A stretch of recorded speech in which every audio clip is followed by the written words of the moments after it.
कभी किसी को इम्प्रेस किया है आपने? नहीं किया? कोई कोई नहीं हुई इम्प्रेस आपसे? बस यही चक्कर है, यहीं कृपा रुकी हुई है। इम्प्रेस सिस्टम नहीं समझते ना, इसलिए कोई इम्प्रेस नहीं होगा। जब आप खुद करोगे, आज तक आपको कौन सी चीज़ आती है जो आपने सिर्फ देख के सीखी है, बिना ट्राई करे? बिना ट्राई करे अगर कुछ सीख गए हो तो फिर तो बात ही अलग है। भगवान नहीं सीख पाए, आप भगवान से भी ऊपर हो गए फिर। कोई मस्ती करने आया है, नहीं पढ़ के बैठा है, बस मॉक्स को सुनना चाहता है सर के आवाज़ में, उनमें से कोई बोल मत देना कि सर लिक्विडिटी और वर्किंग कैपिटल इंप्रूव हो गई है, जीना क्या है। तो बच्चों, आज हम डिस्कस करेंगे हमारे फाइनेंशियल अकाउंटिंग का मॉक। तो आप लोग मॉक्स की प्रैक्टिस करो, क्योंकि जो भी ये वीडियो देख रहा है बच्चा, उसका मतलब ये है कि वो अपना सिलेबस कंप्लीट कर चुका है और मॉक्स की प्रैक्टिस कर रहा है। तो मॉक्स का मतलब होता है बच्चा सेल्फ प्रैक्टिस। तो मॉक का सॉल्यूशन, चाहे आप एग्जामिनर का गिवन सॉल्यूशन रीड करो, चाहे आप मेरा वीडियो देखो, it will be helpful only when you are done with your mock. तो मॉक को कभी you should not study for the purpose of learning. It's more about learning your mistake. First time learning के लिए नहीं करना है, अपनी mistake को समझने के लिए मॉक्स को यूज करना है। तो उसी नोट को मैं अपने सारे बच्चों को बोलूंगा कि वो उनको फॉलो करें और तब इस मॉक का सॉल्यूशन मेरे साथ देखें कि once you are done with it. ठीक है, तो करें आगे की बात। ठीक है सर, तो स्टार्ट करते हैं भाई। फाइनेंशियल अकाउंटिंग का हमारा ऐसे ही आपका सेम एग्जाम आएगा, सीबी एनवायरनमेंट में सॉल्व कर रहा हूँ। 2 आवर टाइम होगा, 50% पासिंग मार्क्स होगा। सेक्शन ए और सेक्शन बी, 2 सेक्शन होंगे। सेक्शन ए में 35 क्वेश्चन होंगे 2 मार्क्स के, और सेक्शन बी में 2 क्वेश्चन होंगे 15-15 मार्क्स के। जनरली ये 2 क्वेश्चन, या तो एक क्वेश्चन कंसोलिडेशन का, दूसरा क्वेश्चन सिंगल एंटिटी का हो सकता है, प्रिपरेशन ऑफ फाइनेंशियल स्टेटमेंट का या कैश फ्लो का। तो इस टाइप से 2 क्वेश्चन यहाँ पे किसी एक एरिया से बटे हुए आते हैं। तो देखेंगे इस मॉक में कौन सा है। आपको कुछ जनरल इंस्ट्रक्शंस दिए हुए हैं मॉक के अंदर, और फिर it say start your exam. Now you can start your exam and you can read the instruction. Their general instruction जो प्लेटफॉर्म को लेके आपको बताए हुए हैं, मैं बता भी देता हूँ। So as you can see, there are in this platform, they have shown you variety of questions. आपके पास इसमें वैरायटी ऑफ क्वेश्चंस है बच्चों। इन क्वेश्चंस को आपको प्रैक्टिस करना है और अपने मार्क्स को इवेलुएट करना है। यहाँ पे क्वेश्चन 102 टाइमर स्टार्ट हो गया। देखो यहाँ पे टाइमर है 1:59, 2 घंटे का पेपर रहेगा। टेस्ट प्रोग्रेस, किसी भी क्वेश्चन में आप जाना चाहते हो, मान लो मैं 22 क्वेश्चन में जाना चाहता हूँ, इसको फ्लैग कर दूंगा। मान लो मुझे इसमें डाउट है, तो यहाँ पे ये फ्लैग करके दिखेगा, 22 पे फ्लैग दिखाई दे रहा है। It means I have doubt on 22, मैं उसको बाद में चेक करके रिमूव कर दूंगा, तो अपन का टाइम वेस्ट नहीं होगा। ये अपने पास हेल्प सेक्शन है। अगर कुछ भी, जनरली एफए में हेल्प सेक्शन इतना काम नहीं आता, बट मान लो आप एमए का पेपर दे रहे हो, तो इस हेल्प सेक्शन में ही आपके फॉर्मूलेज, इकोनॉमिक ऑर्डर क्वांटिटी या जो भी फॉर्मूले होते हैं वो यहाँ पे गिवन होते हैं। Annuity table, present value table यहाँ पे गिवन होती है। एफए में हमारे को कोई भी टेबल की जरूरत नहीं होती, तो इसलिए कुछ भी नहीं गिवन है, जस्ट इन्फॉर्मेशन गिवन है कि हर कीज क्या करती है, लेफ्ट राइट क्या करता है, तो वो सब बच्चों को पता है। तो ये आपका एग्जाम का सिमुलेशन हो गया, जैसा आपका एग्जाम बच्चा दिखाई देगा एग्जाम के टाइम पे। तो वो सब बच्चों को ध्यान रखना है। अभी अपन इसका डिस्कशन करते हैं, देखते हैं एग्जाम को लेके। ये एसीसी का मॉक है, एसीसी की वेबसाइट पर अवेलेबल है। जिन बच्चों को भी दिक्कत आता है या नहीं मिलता है, उनको लिंक मिल जाएगा, इसका लिंक ले लेना। ठीक है, तो पहले एक बार आप लोग जरूर इस मॉक को कर लेना बच्चों। ठीक है, मेरे साथ तो डिस्कस कर रहा हूं मैं तो जल्दी जल्दी। विच of the following calculate soul trader profit for a period. कहाँ से आया क्वेश्चन? तो क्वेश्चन आया इनकम्प्लीट रिकॉर्ड, यानी कॉमन सेंस से। क्वेश्चन पूछता है कि कौन सा फॉर्मूला आपके काम आएगा। तो नेट प्रॉफिट के लिए तो फॉर्मूला क्या है? नेट प्रॉफिट के लिए आप प्रॉफिट कैसे निकालोगे? सोचो जरा कि जो नेट एसेट्स है, क्लोजिंग नेट एसेट है, उसमें से ओपनिंग नेट एसेट माइनस कर दोगे तो आ जाएगा क्लोजिंग माइनस ओपनिंग। नहीं, मुझे तो इतना पता है कि फंडा होता है closing capital minus opening capital. Closing capital अगर मेरी $1000 है और ओपनिंग $200 है, तो इस साल चेंजेस $800 हुए। अब हाँ, कुछ कैपिटल इंट्रोड्यूस हुई है तो वो माइनस कर दूंगा, कुछ और है तो उसको एडजस्ट कर दूंगा, फिर मेरा प्रॉफिट निकल के आ जाएगा। तो यहाँ पे देखते हैं कौन सा ऑप्शन यहाँ पे आएगा। तो क्लोजिंग माइनस ओपनिंग कहाँ पे हुई हुई है? क्लोजिंग माइनस ओपनिंग हुई हुई है। और अगर आप यहाँ पे चेक करो, कैपिटल इंट्रोड्यूस आपकी ऑब्वियसली माइनस होनी चाहिए, ड्राइंग आपकी ऐड बैक होगी, क्योंकि समझो ना बात को। अच्छा, यहाँ पे ना ऊपर आप देख रहे हो टिक का साइन आ गया बच्चा, ये एग्जाम में नहीं आएगा। अगर कोई सोच रहा है वाह सर क्या जिंदगी है, टिक करेंगे एग्जाम में भी करेक्ट आ जाएगा, नहीं, ये तो बस आपका सैंपल पेपर है, इसलिए यहाँ पे आंसर भी साथ के साथ बता रहा है, आपने गलत टिक किया रॉन्ग टिक किया, वहां नहीं पता चलेगा, पता चलता तो फिर बात ही क्या थी। नेगेटिव मार्किंग आपकी है नहीं। मजे की बात ये है क्लोजिंग माइनस ओपनिंग करेंगे तो आपका प्रॉफिट आना चाहिए 800 का, बट 800 में से अगर आपने कुछ ड्राइंग करी है तो प्रॉफिट निकाल लिया तो वापस ऐड करोगे, ड्राइंग आप ऐड कर दोगे। अच्छा, कुछ कैपिटल डाली है, कैपिटल इंट्रोड्यूस करिए तो वो आपका प्रॉफिट नहीं होता, वो आप माइनस कर दोगे कैपिटल इंट्रोडक्शन। तो ये बस आपको ये ध्यान रखना है। ठीक है सर, अगला बताओ। विच of the following explain impress system of operating पेटी कैश। थ्योरी से पूछा है, थ्योरी से पूछा है आपसे। इम्प्रेस सिस्टम के बारे में पूछा जाता है। इम्प्रेस सिस्टम क्या होता है, ये वाउचर कितना होता है बच्चा। व्हाट इज इम्प्रेस सिस्टम भाई, कभी किसी को इम्प्रेस किया है आपने? नहीं किया? कोई कोई नहीं हुई इम्प्रेस आपसे?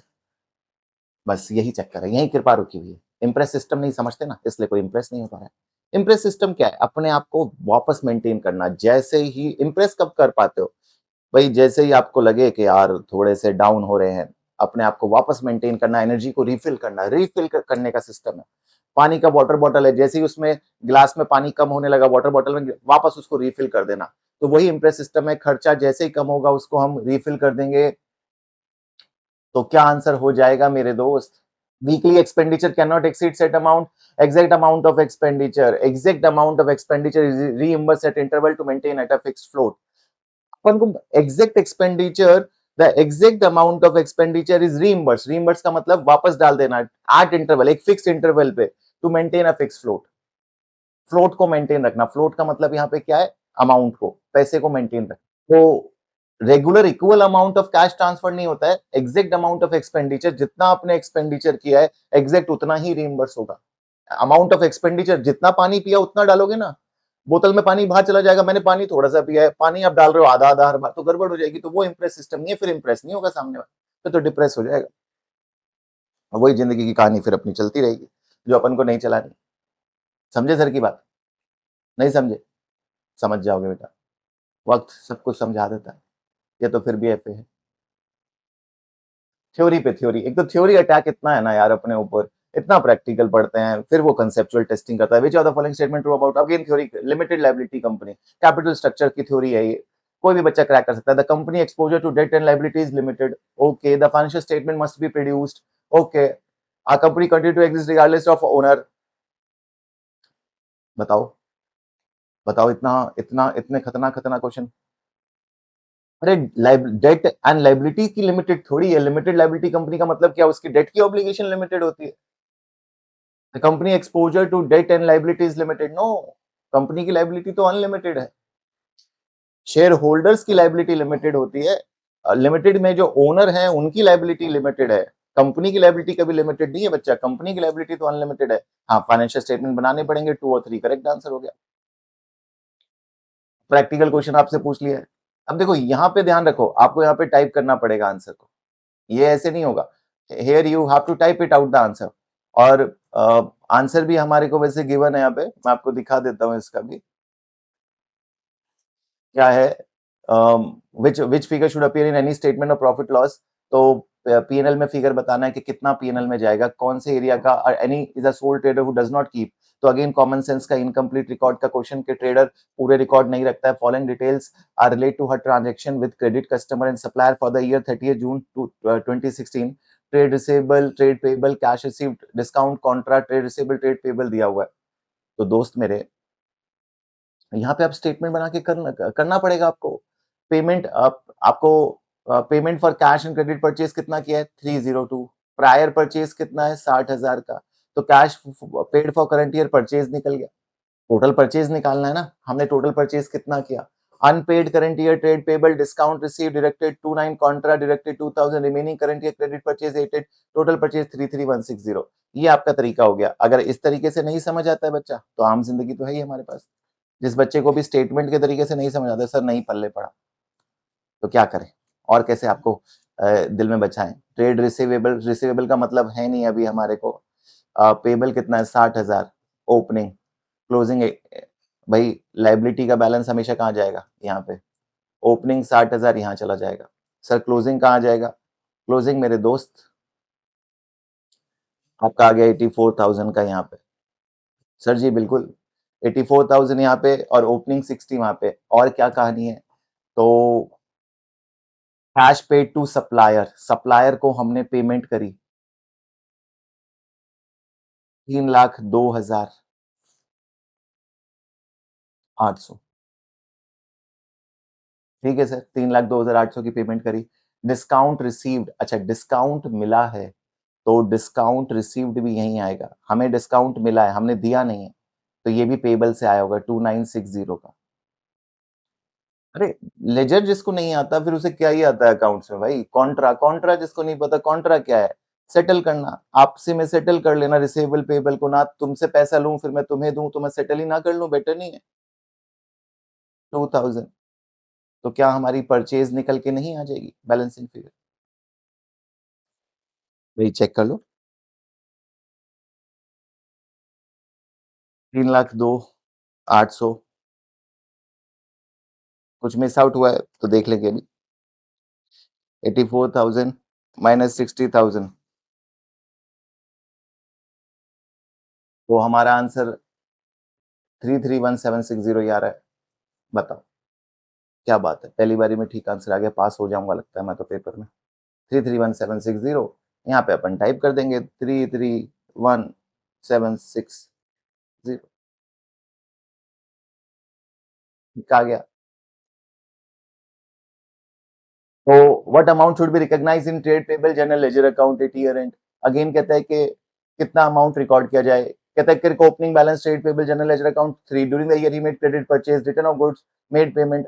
भाई है ही क्या इस क्वेश्चन में, ओपनिंग ट्रेड पेबल है, अगेन परचेज रिटर्न परचेज सबको एडजस्ट करना है। 42594, 42594, अगेन आपसे क्या पेबल के लेजर का नॉलेज पूछ लिया, तो ये दो तीन लेजर तो बहुत इंपॉर्टेंट है बच्चा। हर बच्चे को cash ledger, payable ledger, receivable ledger तो एग्जाम में अच्छे से आना ही चाहिए। जिसको नहीं आता वो गलती कर रहा है, वो बहुत बड़ी गलती कर रहा है। आगे देखें, रिक्वायरमेंट को हमेशा पहले पढ़ो। किसको पहले पढ़ो, रिक्वायरमेंट को। भाई बिना रिक्वायरमेंट को समझे अपनी बातों को कहना बेवकूफी। समझ तो लो सामने वाला सिंगल है भी कि नहीं, शुरू हो गए अपनी कहानी कहना।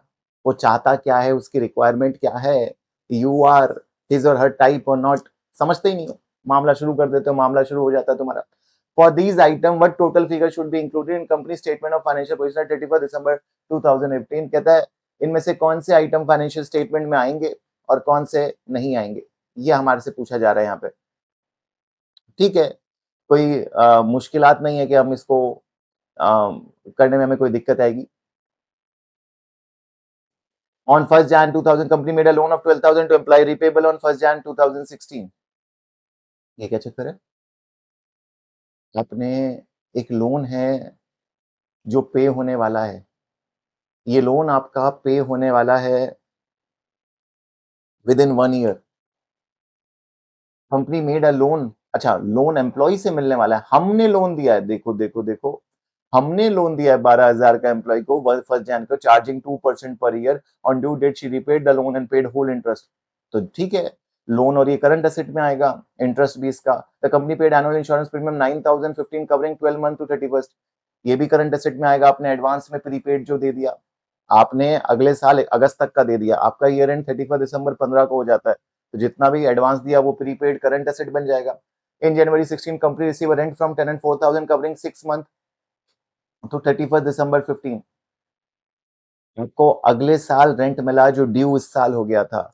Income accrued but not received, 31 दिसंबर 15 तक 4,000 का रेंट बन गया था जो अगले साल मिला है, 1 जैन को मिला है। आपका ईयर कौन सा है, 31 दिसंबर। एक्रूअल प्रीपेमेंट और सिंगल एंटिटी फाइनेंशियल स्टेटमेंट को मिक्स करके क्वेश्चन बना दिया है। मतलब जो बच्चे को ये नहीं पता कि करंट एसेट और करंट लायबिलिटी क्या होती है वो फंस जाएगा, और जिसको ये नहीं पता कि income accrued but not received, income earned in advance को लायबिलिटी मानते हैं, एक्सपेंस पेड इन एडवांस को प्रीपेड एसेट मानते हैं। अब ये चीजें मॉक के टाइम पे, डिस्कशन के टाइम पे मैं मान रहा हूँ कि आप सब करके बैठे हुए हो। कोई मस्ती करने आया है, नहीं पढ़ के बैठा है, बस मॉक्स को सुनना चाहता है सर के आवाज में, उसको वो फिर नहीं इम्प्रूव कर पाएगा। वो इम्प्रूवमेंट नहीं है बेटा, content consumption is not improvement. Content आप क्या इंस्टाग्राम पे देख नहीं रहे हो क्या दिन रात?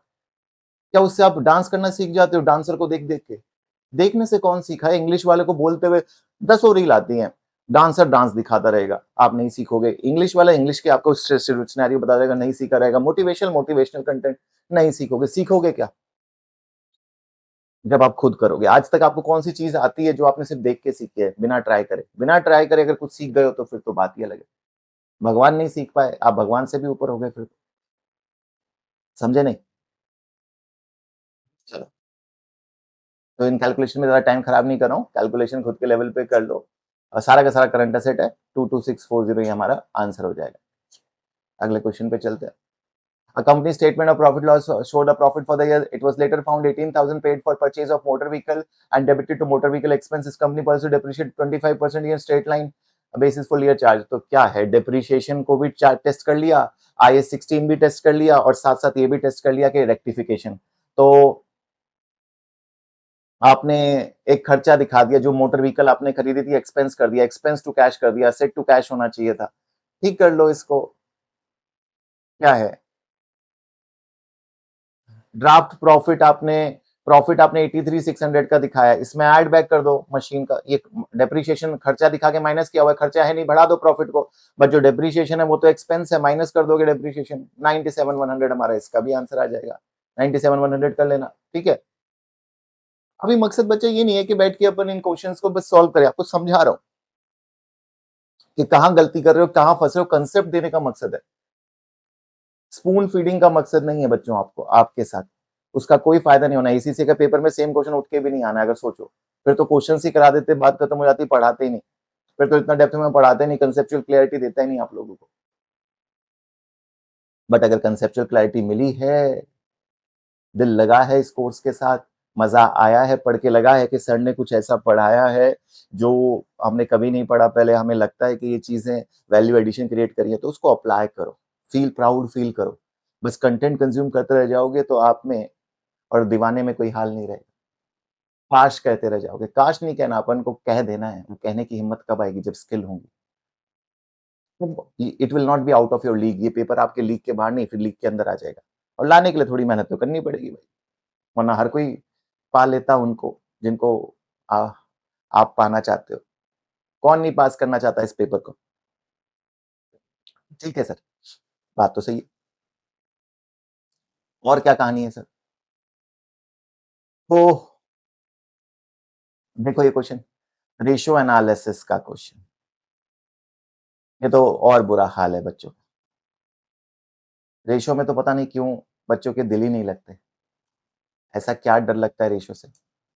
जेना company following working capital ratio, जहां दिमाग लगाना पड़ जाए। करंट रेशियो 1.2, 1.5, 1.5 से 1.2 गिरी है। रिसीवेबल डेज 50 से बेकार हुए हैं, बढ़ना बेकार है। पेबल डेज 45 से 30, आपने जल्दी पेमेंट कर रहे हो, ये भी बहुत अच्छी बात नहीं है अगर आप बहुत जल्दी पेमेंट कर रहे हो तो। 35 इन्वेंट्री टर्नओवर बेकार हुआ, इन्वेंट्री तुम्हारी पड़ी रहती है, बिकती नहीं है। यही बात है, जिंदगी में घाटा ही घाटा है sir. Which of the following statement about Zina is correct? Zina liquidity and working capital has improved. हैं? क्या मजाक कर रहे हो? तुम में से कोई बोल मत देना कि सर लिक्विडिटी और वर्किंग कैपिटल इंप्रूव हो गई है जीना की, और ना इंप्रूव कर दूंगा मैं तुम लोग को अच्छे से। अरे भाई, क्लियर क्लियर इंडिकेशन है, हाल बुरे हो रहे हैं, इन्वेंट्री बिक नहीं रही, पैसे आ नहीं रहे। तुम किसी बंदे को जाके बोल दो, सोचो जरा, सोचो कि कितना बड़ा अपराध है। किसी को जाके तुम बोलो कि वाह यार वाह, तुझे देखता हूं तो दिल खुश हो जाता है, क्या तरक्की कर रहा है। वहां उसके एग्जाम 3 अटेम्प्ट लग चुके हैं, ट्रांसपोर्ट का पैसा नहीं है बेचारे के पास, घर वालों ने कूट अलग दिया है, घर से निकालने की बातें चल रही है, जाके तुम उसे ये बोल दो, क्या करेगा वो आपके साथ? जरा सोच लो बस। तो ऐसे एग्जामिनर तो फिर भी मार्क्स ही काट रहा है। Gina is receiving cash from customer more quickly. अरे मजाक मत करो Gina. Gina is taking longer to pay supplier. बिल्कुल, Gina is suffering longer, supplier को लॉन्गर दे रहा है, जल्दी पे कर रहा, पता नहीं पैसा कहां से आ रहा है भाई के पास। वैसे हाल बुरे हैं इसके। वो होते हैं ना कि उड़ाना है अपनी, वो दिखानी है। Gina is suffering from worsening liquidity position. अरे वाह जीना जी, आपका जीना मुश्किल हो जाएगा। हालांकि मैं नाम गलत बोल रहा हूँ। ये मजा आता है मुझे ट्रू फॉल्स करने में। ट्रू फॉल्स फन है भाई, मुश्किल है बट फन है। A statement of cash flow prepared using direct method produce a different figure। अरे डिफरेंट कैसे? डायरेक्ट इनडायरेक्ट दोनों सेम फिगर देंगे, डिफरेंट कैसे दे देंगे? सर ये तो बहुत मुश्किल कंसेप्ट है। हाँ मुश्किल है बेटा, मुश्किल है, कोई बात नहीं, यही मुश्किल है, यही कोर्स है, यही करना है। Right issue of share do not feature in the statement of cash flow. Right issue cash flow में नहीं आएगा, बोनस इशू नहीं आएगा, राइट इशू तो आएगा, राइट इशू में कैश आता ही नहीं आता। सर बहुत टफ, बहुत टफ, बहुत टफ बेटा, बिल्कुल। A surplus on revaluation of non current asset will not appear. बिल्कुल ट्रू, बिल्कुल। कैश फ्लो में रिवैल्यूएशन क्यों आएगा, इसका तो काम ही नहीं है, नॉन कैश आइटम है। Profit on the sale of under cash flow from, बिल्कुल। Will appear as an item under cash flow from investing activity, बिल्कुल फॉल्स। ये बच्चे बहुत ट्रू करते हैं। अरे इन्वेस्टिंग एक्टिविटी में सेल जाएगी, पूरा का पूरा सेल जाएगा। ये तो ऑपरेटिंग एक्टिविटी में हम प्लस माइनस करते हैं ना। प्रॉफिट लॉस आपने कभी देखा मैंने इन्वेस्टिंग की फॉर्मेट में डाला हो? चेक करो, ओपन करो नोट्स को, देखो कि सर ने प्रॉफिट सेल को कहां डाला हुआ है, ऑपरेटिंग में डाला है हमेशा या इन्वेस्टिंग में डाला है? इन्वेस्टिंग में नहीं सर, इन्वेस्टिंग में भी तो डालते हो, इन्वेस्टिंग में सेल डालता हूं। सेल और प्रॉफिट में फर्क नहीं है। मैंने 1000 का आइटम बेचा जिसमें 200 का प्रॉफिट हुआ, तो 200 का प्रॉफिट ऑपरेटिंग में एडजस्ट होगा, बट 1000 जाएगा मेरे कहां पे? 1000 कहां जाएगा? What amount of rental income in P&L for the year and? तो रेंटल इनकम पूछ रहा है। सेम ऐसा क्वेश्चन कई बार हम क्लासेस में कर चुके हैं। Rent received in advance and rent in arrear, same question पूछा। Company receive rent from a large number of property, total rent हमें 4821 का आया है, कुछ एडवांस में आया है और कुछ अरियर में। अरियर मतलब आउटस्टैंडिंग, जो आउटस्टैंडिंग में था। तो ओपनिंग का एडवांस यानी 30 अप्रैल ओपनिंग का, वो करंट ईयर की इनकम होगी। क्लोजिंग का एडवांस नेक्स्ट ईयर की इनकम होगी। रेंट इन अरियर्स पिछले साल की इस साल मिली है, जो रेंट इन अरियर है पिछले साल की आउटस्टैंडिंग, वो पिछले साल की इनकम है, और ये इस साल की इनकम है जो अपन को अभी मिली नहीं है, अगले साल मिलेगी, आउटस्टैंडिंग है। तो उसी हिसाब से प्लस माइनस कर देना है।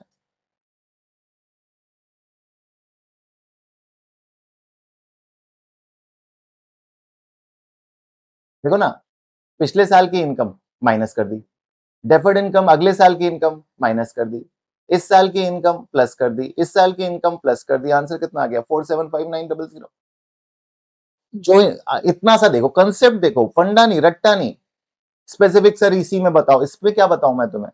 कितनों में बता चुका हूं, एक्यूरेट प्रीपेमेंट पूरा करा चुका हूं। तब नहीं समझ आया तो अब क्या समझ आ जाएगा? अब क्या ज्ञान के चक्षु ओपन हो जाएंगे? बात को समझना यही है आपको कि इनकम इस साल की है कि नहीं। बच्चा पिछले साल की आउटस्टैंडिंग इस साल मिली तो इनकम कब की है? पिछले साल की। इस साल की आउटस्टैंडिंग अगले साल मिलेगी तो इनकम कब की है? इस साल की। पिछले साल का एडवांस इस साल का इनकम है, इस साल का एडवांस अगले साल का इनकम है। तो आदत से मजबूर नहीं होना है कि नहीं। विच of the following difference between soul trader and limited liability company, कहता है इनमें से क्या डिफरेंस है सोल ट्रेडर। ये तो हर कोई बच्चा, सोल ट्रेडर फाइनेंशियल स्टेटमेंट आप प्राइवेट, बिल्कुल ठीक है। कंपनी के पब्लिक होते हैं, इनके प्राइवेट होते हैं। Only company have capital invested, wrong. A sole trader is fully and personally liable for any losses it might make, बिल्कुल ठीक बात है। Revaluation can be carried out in financial company but not, दोनों में कर सकते हो रिवैल्यूएशन। तो भाई रिवैल्यूएशन तो एक असेट है, असेट दोनों पे हो सकता है, बिल्डिंग दोनों पे हो सकती है, लैंड दोनों पे हो सकता है, दोनों अपने IAS 16 को अप्लाई कर सकते हैं। ये थोड़ी अकाउंटिंग स्टैंडर्ड सिर्फ कंपनी पे लगते हैं, इंडिविजुअल पे सोल प्रोप्राइटर में लगते हैं, वो भी लगा सकता है। Which of the following statement are true? The interpretation of entity financial statement using ratio is only useful for potential investor. क्या सिर्फ इन्वेस्टर के लिए ही ये रेशियो यूजफुल आती है? देखो क्या कहता है, the analysis of using ratio provide useful info when compared with previous year. सारी बातों का आपको डिटेल एनालिसिस दिया है। Ratio based on historic data can predict with certain future, wrong. Entity management will not assess the entity performance using financial ratio. The analysis of financial statement using ratio provide useful information when compared with previous performance of industry average. बात सही है, हाँ जिक्र सही है, क्या हालात सही हैं? अरे पहला पॉइंट क्या कहता है, interpretation of entities financial statement using ratio is only useful for potential investor, wrong. कोई भी यूज कर सकता है, government employ. Ratio based on historic data can predict with certainty, certainty, certainty. ये क्या एस्ट्रो ऐप है? वो एस्ट्रो ऐप वाले बोलते हैं हम बता देंगे कब होंगे बच्चे तुम्हारे, हम बता देंगे शादी कब होगी, जाके पूछना जरा उनसे, कब निकलेगी मेरी डिग्री, कब आएगी मेरे पास क्वालिफिकेशन, जरूर बता देंगे। And entities management will not assess entity performance using financial ratio. इससे नहीं असेस करेगी तो किससे करेगी? किससे करेगी परफॉर्मेंस को असेस? जैसे आप लोग करते हो, चेहरे से, आंखों से, किसी की आंखों से सर हम असेस कर लेते हैं, हमें रेशियो की जरूरत नहीं पड़ती। रुक जाओ बेटा, थम जाओ जिंदगी।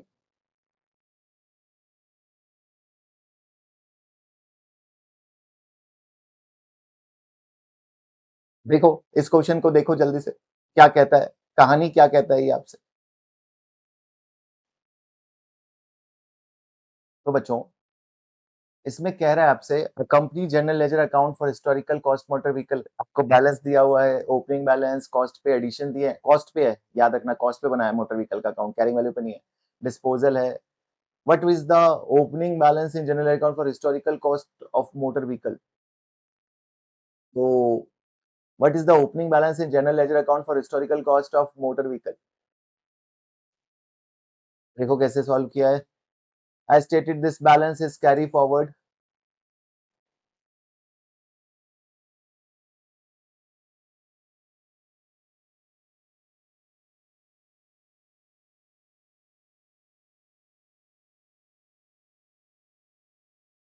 I stated this balance carry forward to the next accounting period only. Balances are carry forward to the next transaction transfer to the statement P&L. अच्छा, ये तो बेसिकली आपको यही बताना है कि कितना बैलेंस जाएगा, तो ये क्लोजिंग बैलेंस ही आगे जाएगा. 36750 डेबिट बैलेंस है, याद रखना. Debit is more than credit. Closing balance credit side आता है तो डेबिट होता है, डेबिट साइड आता है तो क्रेडिट होता है, और ये बैलेंस आपका कैरी फॉरवर्ड होगा. क्वेश्चन मतलब थोड़ा कंफ्यूजिंग लैंग्वेज में रिक्वायरमेंट पूछी हुई है, इसलिए रिक्वायरमेंट को 2-3 बार पढ़ना कई बार बहुत जरूरी है एग्जाम में.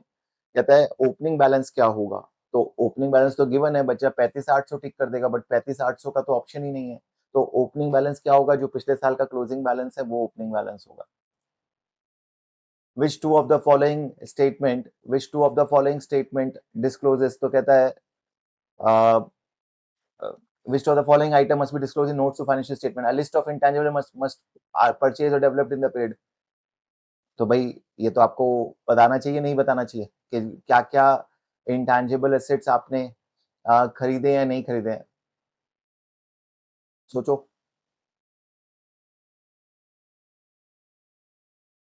बिल्कुल कोई रिक्वायरमेंट नहीं है. आपके क्या प्रोजेक्ट चल रहे हैं, कि कितने प्रोजेक्ट डेवलप हो रहे हैं, इसकी कोई रिक्वायरमेंट नहीं है. Impairment losses and intangible asset, हाँ कोई लॉस हुआ इंटेंजिबल एसेट पे, चाहे इम्पेयरमेंट लॉस हुआ हो. इम्पेयरमेंट लॉस एक हैवी लॉस होता है, हैवी फॉल होता है. किसी भी टाइप का इम्पेयरमेंट लॉस लॉस ही है. इम्पेयरमेंट लॉस थोड़ा सा बड़ा लॉस होता है, बस ये मान के चलो, हैवी फॉल होता है ये, इतना लर्न कर लेना. इम्पेयरमेंट लॉस बताना पड़ेगा. यूजफुल लाइफ, आपको सबके यूजफुल लाइफ बतानी है. डिस्क्लोजर का क्वेश्चन आ गया है. डिस्क्लोजर भी आपको हर अकाउंटिंग, देखो डिस्क्लोजर को लेकर समझना, हर अकाउंटिंग स्टैंडर्ड के अपने अपने डिस्क्लोजर होते हैं, बट कुछ अकाउंटिंग स्टैंडर्ड के इंपॉर्टेंट है. IAS 16 के जैसे डिस्क्लोजर होते हैं जो हम अकाउंटिंग स्टैंडर्ड के साथ साथ देखते हैं. IAS 38 के भी आपके बुक में डिस्क्लोजर गिवन है, उनको भी पढ़ सकते हो, सेम IAS 16 जैसे है. कुछ 3-4 टॉपिक के डिस्क्लोजर्स आपको पता होने चाहिए जो एग्जाम में आ सकते हैं. उससे ज्यादा कोई आपको परेशान नहीं होना है. मतलब अकाउंटिंग स्टैंडर्ड ही डिस्क्लोजर बताता है. तो जो जो अकाउंटिंग स्टैंडर्ड पढ़े हैं अभी तक कोर्स में, उन सब अकाउंटिंग स्टैंडर्ड के बुक्स में जो डिस्क्लोजर दिए हैं वो आपको याद रखना है. Disclosure is not a separate chapter. आपने IAS 2 पढ़ा है, उसका कोई डिस्क्लोजर है तो वो लर्न कर लो. तो डिस्क्लोजर जो हमारी बुक्स में है वही आ सकते हैं, और वो भी कौन से, अकाउंटिंग स्टैंडर्ड के, और कुछ नहीं, और उससे ज्यादा कुछ नहीं आएगा. तो वो आपको ध्यान रखना है, परेशान नहीं होना है. क्लियर है बात सर की? सर हाँ. Which of the following statement are correct? Capitalise development expo must be amortise, ऐसा 5 साल की कोई कंडीशन नहीं है. सेम क्वेश्चन अपन क्लास में भी करते हैं. Capitalise development cost shown in the statement under the heading non current asset, बिल्कुल ठीक है. All research expo must be recognise. Research को आप रिसर्च के खर्चे को आप कैसे कैपिटल में दिखा सकते हो, उसे तो पीएनएल में दिखाओगे ना बाबू मेरे. The following transaction relate to operating expense general ledger for payment through forward cash paid accrued amount should be charge to PNL. again accrual prepayment, question number 16. Accrual prepayment से नहीं बच सकते. एक्रुअल प्रीपेमेंट अकाउंट्स का basic है, और पता है examiner को कि बेसिक बच्चों के वीक रहते हैं. देख लेना इसके आंसर को. What figure should appear in statement of profit loss for the year end. PNL में क्या जाएगा, कौन सा क्वेश्चन है? 30 June company allowance for recover 39,000 at 30. PNL पूछा है, टाइप 1 क्वेश्चन, रिसीवेबल का टाइप 1 क्वेश्चन. क्या फॉर्मेट है सर? हमें फॉर्मेट याद है, अभी इसी से पता लग जाएगा एग्जाम निकलेगा नहीं निकलेगा. फॉर्मेट जिसको याद है उसका निकलेगा. Closing allowance minus opening allowance, क्या आ जाएगा? Increase decrease plus bad debt minus recovery gives you type 1 answer. Company allowance for 39 on 30th trade receivable 5,17,000. It decided to write off, अभी राइट ऑफ नहीं हुआ है. 37,000. Adjust allowance to equivalent to 5% of trade receivable. तो closing निकाल लो. Bad debt को minus करके 5%, bed debt को 5 इसमें से बेड डेट माइनस कर दो 5,17,000 में से. तो 5,17,000 में से बेड डेट माइनस कर दोगे तो क्लोजिंग आ जाएगा. ओपनिंग दिया है डिक्रीज, जो मैंने फॉर्मेट बताई थी सेम उसी फॉर्मेट में एग्जामिनर ने सॉल्व किया हुआ है. मेरा दोबारा बताना टाइम खराब करना है, नहीं लगा रहा हूँ टाइम इन चीजों पे. 22,000 आंसर बहुत डिटेल में क्लास में डिस्कस कर चुका हूँ इस बात को. What will the revaluation gain? IAS 16 revaluation इतना डिटेल में पढ़ चुके हैं बाबू, क्या पूछ लेगा ये रिवैल्यूएशन में. कहता है Nancy purchase building 2 lakh, building useful life 20 year, depreciation है, कैरिंग वैल्यू निकाल लेना. 1 जनवरी 2015 को कितना, जनवरी से 15, बच्चे ये नहीं दे समझ पाते. 1 2, 3 और 4, 4 साल का डेप्रिसिएशन लगा देना। ऑन 1 जनवरी उसने वैल्यू कर दी 3,40,000 की, तो ठीक है, कैरिंग वैल्यू को कंपेयर करा फेयर वैल्यू से, जो डिफरेंस आया वो रिवैल्यूएशन है। 1,80,000 का रिवैल्यूएशन इंक्रीज आ गया, मैथ्स है, मल्टीप्लाई डिवाइड है। According to IS2 which two of the following cost should be included in valuing, क्या ये नहीं पढ़ा हमने कि क्या-क्या नहीं आना चाहिए, क्या-क्या आना चाहिए और क्या-क्या नहीं आना चाहिए, नहीं पढ़ा है? जनरल एडमिनिस्ट्रेशन कॉस्ट आएगा, नहीं आएगा, बिल्कुल ठीक है। कैरेज इनवर्ड आएगा, कैरेज आउटवर्ड नहीं आएगा, डेप्रिसिएशन आएगा, dep sorry mutual fund should be included, अच्छा इंक्लूडेड पूछा है, कैरेज इनवर्ड आएगा और डेप्रिसिएशन आएगा। सर डेप्रिसिएशन क्यों आ रहा है? फैक्ट्री का डेप्रिसिएशन है, प्रोडक्शन का डेप्रिसिएशन है, मैन्युफैक्चरिंग का डेप्रिसिएशन है बाबू मेरे। ऐसे ही कोई एरा गैरा डेप्रिसिएशन थोड़ी है, फैक्ट्री का डेप्रिसिएशन है। अगेन सोल ट्रेडर, मार्कअप, आपको मार्कअप मार्जिन का कंसेप्ट टेस्ट किया है। मार्कअप मार्जिन कोई ऐसी चीज यहाँ पे जो अपन को दिक्कत करे, जल्दी से इसका आंसर निकालो, जल्दी से आंसर देखो, इसका क्वेश्चन को पढ़ लो एक बार जल्दी से, फिर डिस्कस कर रहा हूँ। पढ़ा आप सबने, ट्राई किया बच्चों? देखो है क्या कहानी, कहानी बड़ी प्यारी सी बेसिक सी कहानी है। कहता है प्रॉफिट बता दो, सोल ट्रेडर का प्रॉफिट बता दो। ओपनिंग इन्वेंट्री आपको गिवन है, परचेज गुड 84,000, ईयर एंड 54,000 की, all sales markup on cost बोला है, तो सेल्स निकालना है। अल्टीमेटली वही है, सेल माइनस सीओजीएस करवा रहा है आपसे, तो सेल माइनस सीओजीएस, आप सेल कैसे निकालोगे? मार्कअप बोला हुआ है, ग्रॉस प्रॉफिट, अच्छा कॉस्ट ऑफ सेल पे निकाल लिया है, सेल्स भी नहीं, सीधा कॉस्ट ऑफ सेल पे। क्वेश्चन ने कहा कॉस्ट ऑफ सेल निकालो, opening inventory plus purchase minus closing करके कॉस्ट ऑफ सेल निकल गई सर।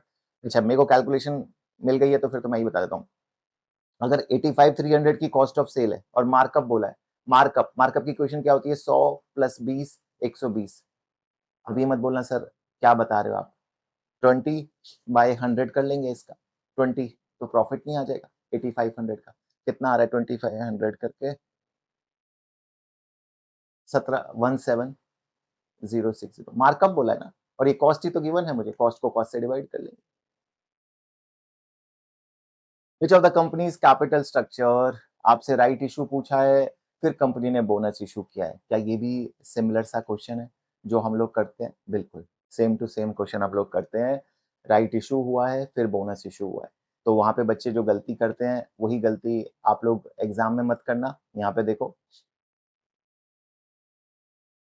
हाँ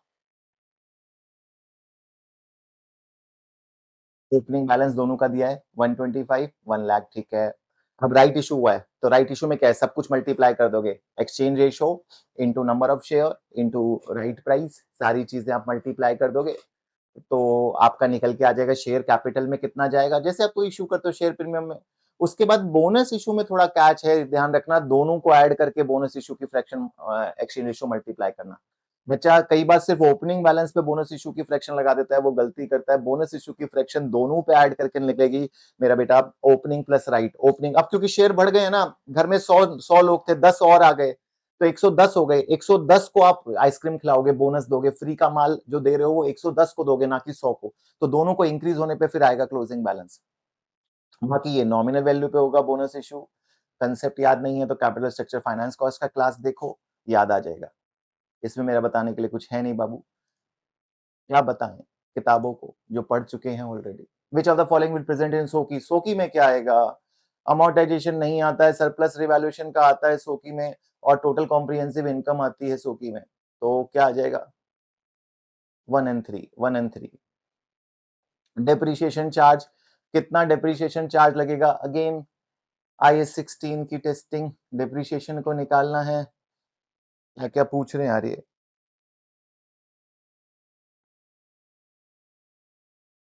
what they are asking. Opening balance आपको गिवन है,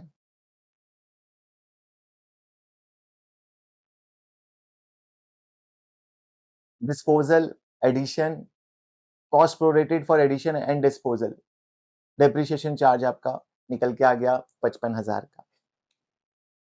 तो सर जी कैसे किया इन्होंने ये, देखो मुश्किल है क्या बड़ी, दिक्कत है क्या बड़ी, पहुंच जाओगे मंजिल तक, कोशिश करोगे तो। भाई आंसर तो है ही आपके सामने, मैं भी बता दूंगा, बट उससे क्या, आपने क्या सीखा, आप नहीं लेके आए 55,000, तो क्या ही फायदा है भाई, इस अगर इतना बेसिक सा डिप्रिसिएशन का क्वेश्चन नहीं सॉल्व हो रहा है तो।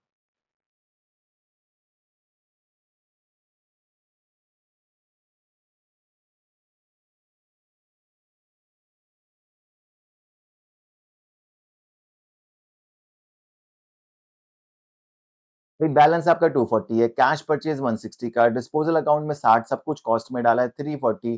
The company pursue charge depreciation 20% per year on straight line basis with proportionate depreciation in the year of purchase and disposal. तो ईयर ऑफ परचेज में और डिस्पोजल में आप प्रोपोर्शनेट लगाते ही लगाते हो, तो कैसे करोगे इस प्रोपोर्शन को deal? How will you deal? जी, देखो,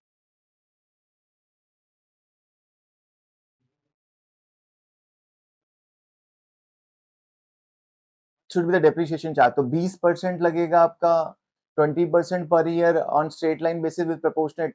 तो इस पे लगेगा 6 महीने का, 160 कितने का लगाया है, ये जो 1,60,000 है, 1,60,000 पे 6 महीने का लगाया है एडिशन पे डिप्रिसिएशन।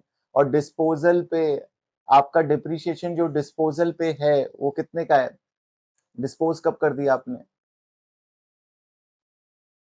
31 मार्च को।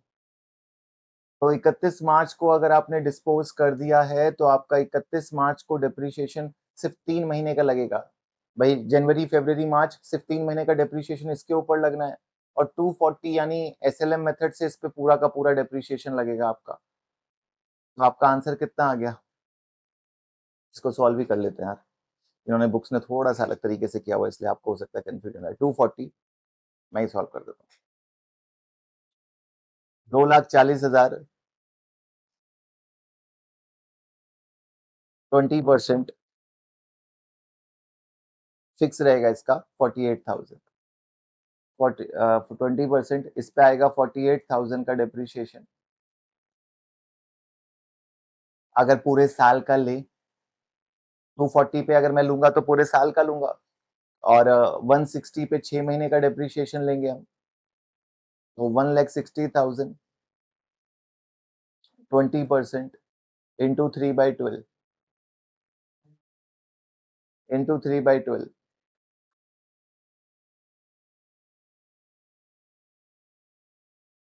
8,000 का, 8,000 का डिप्रिसिएशन।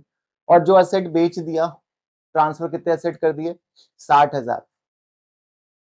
तो 60,000 का डिप्रिसिएशन जो इसमें से होंगे एसेट, अपन मान रहे हैं ओपनिंग में से जो एसेट गए हैं, हमेशा ओपनिंग से मानना, कुछ ना बोला हो। तो ये जो 60,000 है इसमें हमने पूरे साल का ले लिया है, इस 240 में जब यहाँ पे मैंने 48 लिया है तो इसका पूरे साल का डिप्रिसिएशन ले लिया है।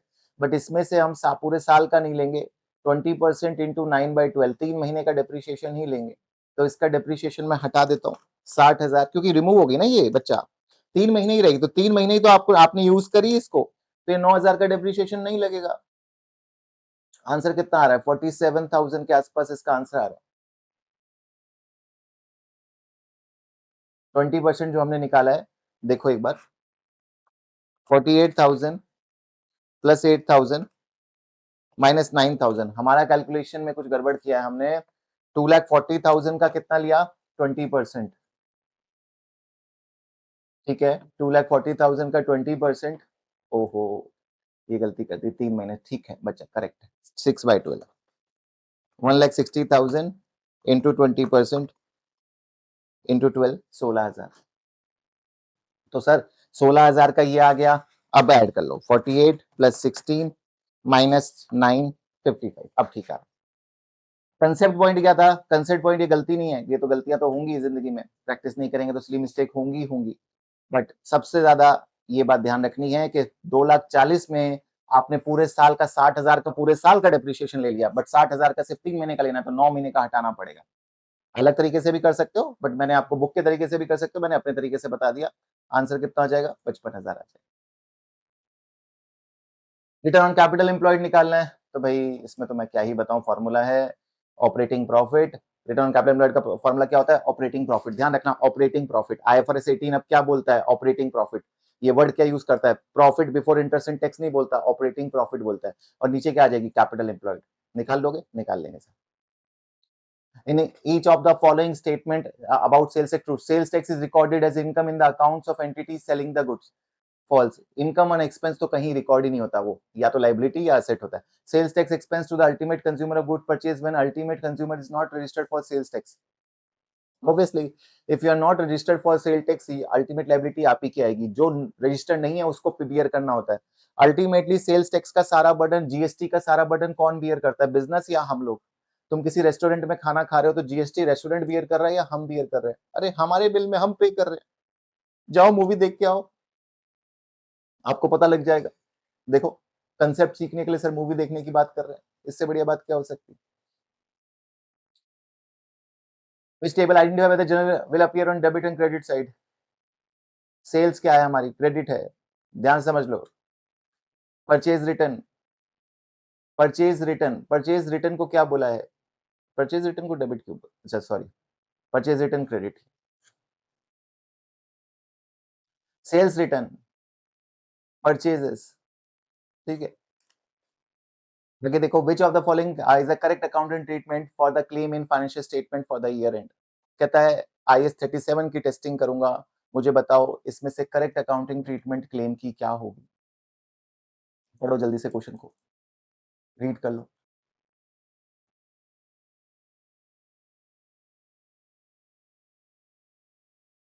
बताओ जल्दी से सर को, क्या करेक्ट अकाउंटिंग ट्रीटमेंट होगी. भाई IS 37 तो तीन बातें कहता है. Present obligation, probable and reliable measurable. तो मैं बनाऊंगा. Prior to financial year 31, Canon received a claim of 1 lakh from a customer providing poor quality of goods. उसने 1 लाख का केस कर रखा है. Canon has stated there is a 20% chance Canon will successfully defend. 20% chance है कि हम जीतेंगे, 80% chance है हम हारेंगे. और जब 80% चांस है तो हमारे को क्या करना होगा, प्रोविजन बनाना पड़ेगा. Canon company should provide expected cost of claim. अरे इससे ज्यादा सर्टेनिटी क्या होगी. 20% चांस है कि वो ना करेंगे, सॉरी 20% चांस है वो हाँ करेंगे, तो 80% चांस है उनके ना करने के. जब 80% चांस है तो सर्टेन है कि शायद ना ही आएगी. 80% चांस छोटे चांस तो है नहीं. 80% चांस है ना करने के, और कितना कंपनसेशन है, 1 लाख रुपए का जुर्माना है, 1 लाख रुपए का कंपनसेशन है, और ऑब्लिगेशन तो पिछले साल की है ही, प्रेजेंट तो है ही. How much capitalise as non current asset in relation to the purchase. Initial measurement का इतना अच्छा क्वेश्चन, कहता है कौन कौन सा आएगा, देख लो. इतना बेसिक सा क्वेश्चन इनिशियल मेजरमेंट में आपसे पूछ लिया है, क्या क्या चीजें इनिशियल मेजरमेंट में आ जाएंगी, कैलकुलेशन दिखा देता हूँ. मेंटेनेंस आएगी, बिल्कुल नहीं आएगी. सेल्स टैक्स हम आप हमारी ना इनकम है ना एक्सपेंस है, अभी पढ़ाया. सेल्स टैक्स तो हम गवर्नमेंट को देने के लिए लेते हैं, मेरी इनकम एक्सपेंस थोड़ी है. हमें इनपुट आउटपुट टैक्स क्रेडिट मिल जाता है गवर्नमेंट से, ये तो अपना तो खर्चा ही नहीं है, अपनी तो इनकम ही नहीं है. तो बाकी सब आ जाएगा, ये दो चीज नहीं आएंगी, मेंटेनेंस और सेल्स टैक्स. बाकी सब हार्डवेयर लिया, ऑपरेटिंग सिस्टम लिया, डिलीवरी लिया, इंस्टॉलेशन, बिना ऑपरेटिंग सिस्टम के भी सिस्टम चल नहीं पाएगा, तो वो सब आपका बनाने का खर्चा है. रिकंसाइल्ड बैलेंसेस, अब मैं आपको ये बता चुका हूं कि लॉजमेंट्स और अनप्रेजेंटेड चेक. अनप्रेजेंटेड चेक मतलब क्या, cheque issued but not clear. इन सबको रट्टा लगा लो. हमेशा मैंने आपको बताया, अगर पासबुक से कैशबुक में जाना है तो क्या प्लस माइनस करना है, चार्ट भी बना रखा है, और कैशबुक से पासबुक में जाना है तो क्या करना है. कई बार सिंपल स्ट्रेट फॉरवर्ड सिर्फ यही आ जाता है और अपन गलती कर देते हैं. मुझसे क्या बोला है, बैंक बैलेंस निकालो, मतलब कैश बुक का निकालो. दिया क्या है, बैंक स्टेटमेंट दिया, पासबुक दिया, नेगेटिव बैलेंस दिया 3860 का.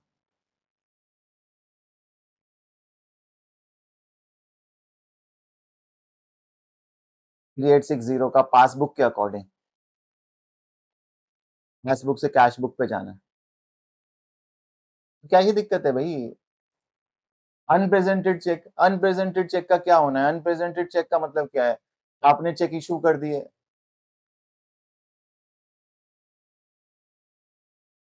कैश पासबुक को पता नहीं है.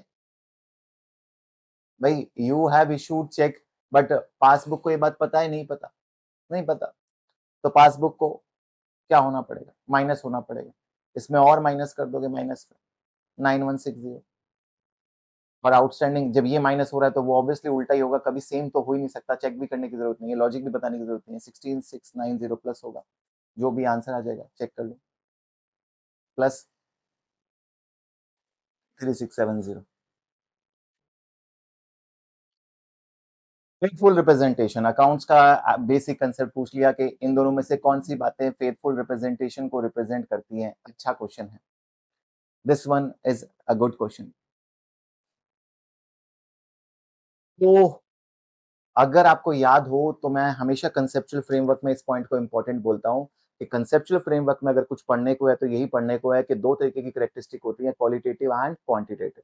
क्वालिटेटिव करेक्ट जो क्वालिटेटिव करेक्टरिस्टिक है उसमें दो टेस्ट होते हैं, फंडामेंटल और एनहांसिंग। फंडामेंटल में दो बात होती है, रेलिवेंट और फेथफुल। रेलिवेंट मतलब मेटेलिटी, रेलिवेंट मतलब ऐसा इंफॉर्मेशन जो यूजर का डिसीजन चेंज कर दे, और फेथफुल मतलब ऐसी इंफॉर्मेशन जो कंप्लीट हो, एरर फ्री हो, न्यूट्रल हो। तो कौन से दो ऑप्शन आ जाएंगे? कंप्लीट होनी चाहिए, आधी अधूरी नहीं, न्यूट्रल होनी चाहिए, बायस फ्री होनी चाहिए, और एरर फ्री, गलत नहीं होनी चाहिए। यहाँ पे आपसे पूछता है the following general ledger account contains the error traceable general ledger account. तो बाबू मेरे, दोस्त मेरे, यहाँ पे आपसे क्या पूछ लिया? It is a closing balance when all the error of traceable general ledger have been corrected. क्या क्लोजिंग बैलेंस होगा? तो ओपनिंग बैलेंस ठीक है, क्रेडिट सेल ठीक है, कैश सेल्स नहीं आएगी, कॉन्ट्रा इस साइड नहीं आएगा, क्रेडिट साइड आएगा, cash received from credit customer ठीक है, interest charge on overdue accounts, interest charge on overdue accounts debit side आएगा, इरिकवरेबल ठीक जगह लिखा है, अलाउंस इसमें नहीं आता है, कैरी फॉरवर्ड को ठीक कर लेंगे, कैरी फॉरवर्ड को ठीक मतलब कैरी फॉरवर्ड फिर अपन निकाल लेंगे। बस जो जो गलती है उनको ठीक कर लेना है, जो जहां आता है वो डालेंगे, जो नहीं आता वो नहीं डालेंगे। ये इन्होंने ऐसे ठीक किया हुआ। देखो एग्जाम के लिए प्रेजेंटेशन भी बताई हुई है कि एग्जाम में स्टेटमेंट फॉर्मेट में हमेशा लेजर को मना करता हूँ। बच्चा कहता है सर लेजर से ही मुझे समझ आता है, बट क्या करोगे, लेजर में टाइम कितना कंज्यूम होता है बच्चा। और यहाँ पे देखो स्टेटमेंट फॉर्मेट में आपको कर लेना है, जो चीज जहां आएगी वहां डालो। डेबिट में जो जो आएगा आपको पता नहीं है क्या? अभी मैंने बोला पेबल और रिसीवेबल लेजर जिस बच्चे को नहीं आता, अच्छे से डेप्थ में नहीं आता, उसको इस पेपर में प्रॉब्लम आएगी, तो वो दोनों लेजर्स को अच्छे से करके ही जाना एग्जाम में। 32 question. Are the following material events that have occurred after reporting date and financial statement approved? भाई ये क्या कह रहा है? IS 10 टेस्ट कर रहा है, इवेंट आफ्टर रिपोर्टिंग डेट कहता है। कौन कौन से event that have occurred after reporting date before financial adjusting कौन कौन से? Evaluation of property providing evidence of impairment। भाई आपने एक प्रॉपर्टी की वैल्यूएशन कराई जिससे आपको ये पता लगा कि वो प्रॉपर्टी इंपेयर हो चुकी है, मुझे बताओ ये एडजस्टिंग इवेंट हुआ नहीं हुआ? ठीक है, बिल्कुल। आपको एक इन्फॉर्मेशन पता लग रही है, अपनी प्रॉपर्टी, आपकी बुक में एक प्रॉपर्टी थी जो जिसकी वैल्यू गिर चुकी है, वो आपको थोड़े दिन बाद पता लगता है, तो condition existed on balance sheet date होगी ना? बिल्कुल condition existed on balance sheet होगी। Sale of inventory below cost same, yes. Discovery of fraud and error, yes. Same class में एग्जांपल करते हैं। Insolvency of customer with debt owing report still outstanding, yes. सारे के सारे existing event के example आपको एक तरीके से एग्जिस्टिंग इवेंट रिवाइज करा दिया। क्लोजिंग इन्वेंटरी पूछ रहा है, वैल्यू ऑफ कल कौन सा मेथड बोला है? फीफो बोला है। हद है यार, फीफो से क्लोजिंग इन्वेंटरी की वैल्यूएशन एग्जाम में पूछ रहा है, बच्चे ये नहीं कर पा रहे, क्या करोगे यार? फर्स्ट इन फर्स्ट आउट, जो सबसे पहले आया है दुनिया में वो सबसे पहले जाएगा। सबसे आम रूल है ये जिंदगी का, first come first serve basis. तो यही है first in first out basis. तो जो आया वो गया। क्लोजिंग इन्वेंटरी की वैल्यूएशन आपको कर लेनी है। What is Emmys profit for the year and 31 दिसंबर 2018? क्या पूछता है? तो जाने मन यहाँ पे पूछता है दोबारा से, बार बार घुमा घुमा के यही पूछा जा रहा है कि बताओ प्रॉफिट प्रॉफिट प्रॉफिट। इतना प्यार है क्या प्रॉफिट से? तो वही ओपनिंग और क्लोजिंग कैपिटल को कंपेयर करके अपन प्रॉफिट निकाल देंगे। देख लो सोल्यूशन। फॉर्मूला बताया ना, स्टार्ट किया था क्वेश्चन फॉर्मूले में, इसी फॉर्मूले से। Opening net asset plus capital minus drawing net profit. क्या किसी भी बच्चे को ये बात नहीं पता कि asset is equal to capital plus liability होता है? अगर ये बात पता है तो ये क्वेश्चन हो सकते हैं। कैपिटल क्या होती है? कैपिटल आपकी कैपिटल कैसे बनती है? प्रॉफिट से प्लस होती है, लॉस से माइनस होती है, ड्रॉइंग से कम होती है, कैपिटल इंट्रोड्यूस से बढ़ती है। यही कहानी है कि कैपिटल क्या है।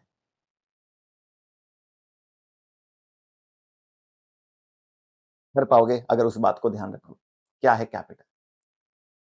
क्वेश्चन आपके लिए छोड़ता हूँ करने के लिए, ध्यान रखना, सोचना क्या है कैपिटल, कैसे निकलता है प्रॉफिट। बस इतना सवाल है। एक अकाउंटेंट से सवाल ये है कि प्रॉफिट कैसे निकलेगा। एक लाला से, एक एंटरप्रेन्योर से, एक ओनर से, एक बिजनेसमैन से ये पूछा जा रहा है कि प्रॉफिट कैसे निकलेगा, और वो प्रॉफिट गलत निकाल के जाता है, तो क्या खाक गुंडा बनेगा वो? क्या खाक अकाउंटेंट बनोगे? रेक्टिफिकेशन अपना फेवरेट एरिया। रेक्टी रेक्टी भाई, रेक्टी भाई आ गए हैं हमारे पास। सर फेवरेट तो आप ही का होगा, हमारा तो नहीं है। अरे तो बनाओ ना फेवरेट। इन चीज़ों को फेवरेट बना रखा है। ऐसी-ऐसी चीज़ों को फेवरेट बना रखे हो ना कि गड़बड़ाए हो रही हुई है ज़िंदगी।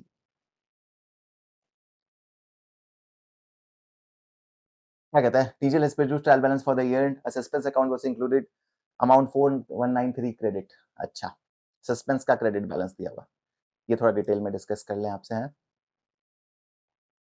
सस्पेंस का क्रेडिट बैलेंस दिया हुआ। ठीक है, डेबिट करके खत्म होगा ये। कितना अमाउंट है? 4139 का। क्वेश्चन शायद यही पूछ रहा है कि किस में खत्म होगा।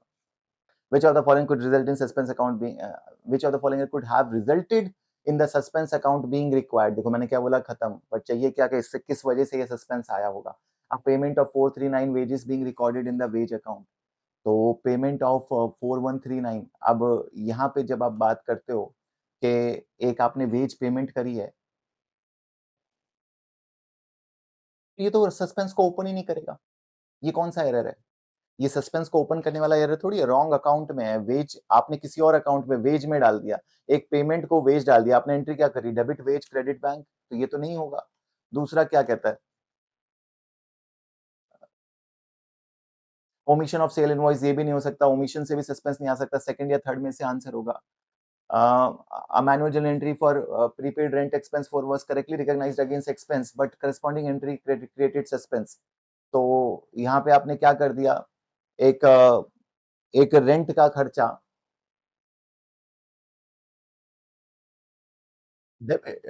डेबिट आपने प्रीपेमेंट कराए और क्रेडिट आपने सस्पेंस कराए।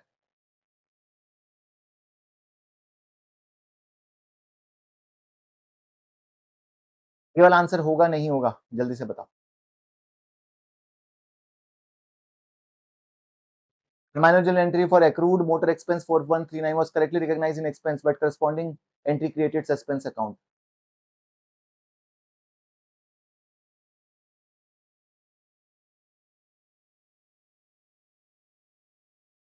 तो कहाँ गलती हुई है यहाँ पे?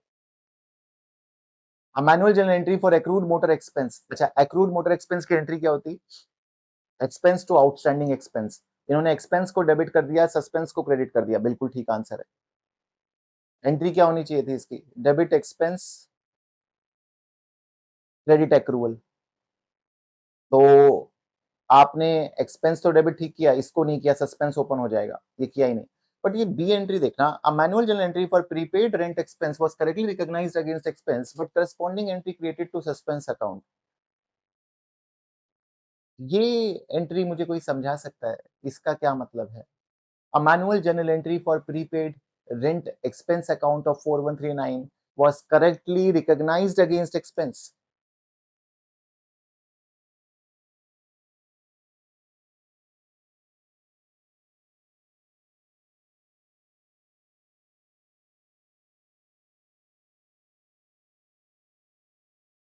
फिर हमने कहाँ एंट्री पास कर दी?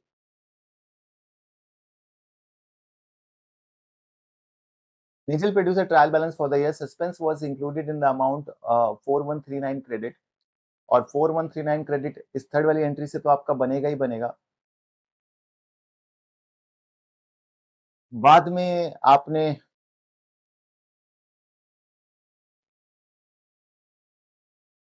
यहाँ पे क्या कर दिया है बच्चा, इसको देखो।